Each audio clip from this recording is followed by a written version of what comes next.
देखिए, बड़ी बदकिस्मती है हमारे कश्मीर में इस सियासत को लेकर, जो यहाँ हमेशा प्रोवोकेटिव पॉलिटिक्स लोग खेलते रहे हैं।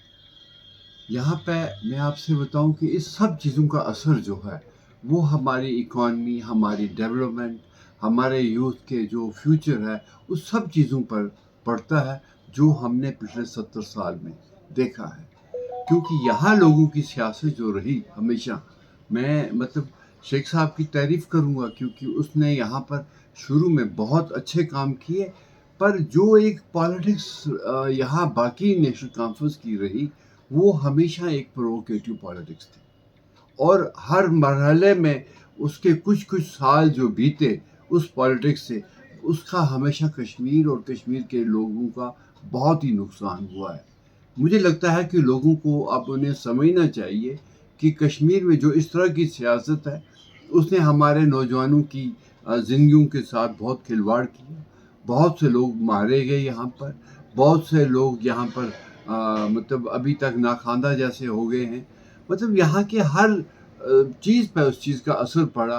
क्योंकि देखिए, शुरुआत उन्होंने नेशनल कॉन्फ्रेंस ने पहले राय शुमारे से की। उस नारे से लोग बिल्कुल जोश में आए और कई सालों तक वो नारा यहाँ चला। लेकिन बाद में फिर जब हुकूमत मिलती है नेशनल कॉन्फ्रेंस को, ना वो नारा रहा और ना वो लोग रहे, बल्कि बहुत से लोग जेलों में बंद हो गए। वो थोड़ा सा ख़त्म हुआ, फिर दोबारा इलेक्शन हुए। नेशनल कॉन्फ्रेंस ने ऑटोनॉमी की बात की कि हमें ऑटोनॉमी दो, और उससे फिर लोग उछल पड़े, हमें ऑटोनॉमी मिल जाएगी इनकी, क्योंकि इनके पास अच्छी खासी मेजॉरिटी थी। इवन असेंबली के अंदर भी पास किया गया, और कुछ देर के बाद उसे फिर दफना दिया गया। लेकिन फिर उसमें कई नौजवान, कई हमारे अच्छे वर्कर, सोशल वर्कर, ये लोग जेलों में बंद हुए। उसके बाद वो चीज़ भी फिर दफना दी गई। लेकिन फिर उसके बाद आर्टिकल 370 रेस्टोर करने की बात आई, 35A को रेस्टोर करने की बात आई। लेकिन उस नारे को इन्होंने बहुत पब्लिक में उछाला, बहुत उसको लेके बड़ा शोर मचाया। लेकिन फिर ये उसको खामोश हो गए, हुकूमत मिल गई और फिर चुप हो गए। अब इस बार फिर दोबारा एक नया इन्होंने शुरू किया था कि हमें स्टेटहुड रेस्टोर करो, जबकि होम मिनिस्टर, प्राइम मिनिस्टर ने पार्लियामेंट के अंदर ही ये बात कही है कि हम रेस्टोर करेंगे। पर उस सारे नारे से यहाँ पर आज फिर लोग सड़कों पर आके नारा मारना शुरू कर रहे हैं कि साहब हमें, क्योंकि ये सारा एक लोगों को बहकाने की बात है, ताकि इनकी सियासत उसमें मतलब जमी रहे, और फिर लोग उसको मतलब ये लोग उसको दफना देते हैं।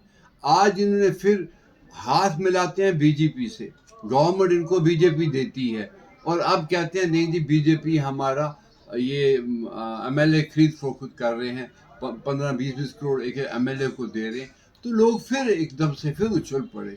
मैं ये कहूँगा कि इन सब चीज़ों से हमारे कश्मीर में हर जिंदगी के हर मरहले में नुकसान होता है। जो कश्मीर का आदमी फिर यहाँ से बाहर जाता है, वो कई तरह का शिकार होता है, क्योंकि लोग इसको शक को नज़र से देखते हैं, बजाय इससे कि वो लोगों की बहबूदी की बात करें, लोगों के नौजवानों का फ्यूचर की बात करें। पर ये ऐसे नारे देकर और कुछ देर के बाद फिर दफनाना, यहाँ के लोगों के साथ खिलवाड़ करना है।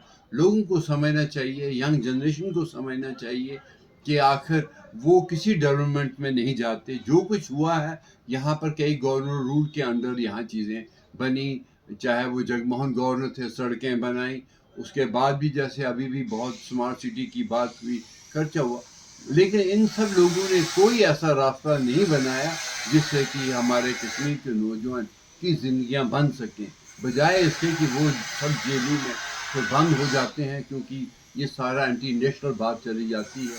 पर ये लोग हुकूमत लेकर अपना अपना वक्त निकाल लेते हैं। लेकिन वो सारे नारे जिससे लोगों को जज्बात उछालते, वो सारे नारे दफना देते हैं, वो कहीं मौजूद नहीं होते।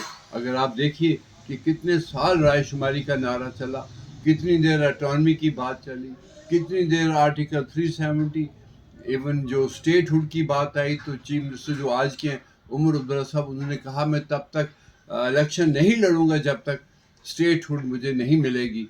تو یہ سب چیزیں میں اس لیے صاف صاف کرنا چاہتا ہوں کیونکہ ہم بھی کشمیری ہیں، ہم بھی دیکھ رہے ہیں کہ ہم لوگ کتنا سفر کر رہے ہیں، کئی مہینوں تک، سالوں تک یہاں ہڑتال، کرفیو ہم لوگوں نے دیکھا اس بیڈ پالیٹکس کی وجہ سے۔ آخر ہم کب تک یہ سب چیزیں جو ہیں چاہتے رہیں گے؟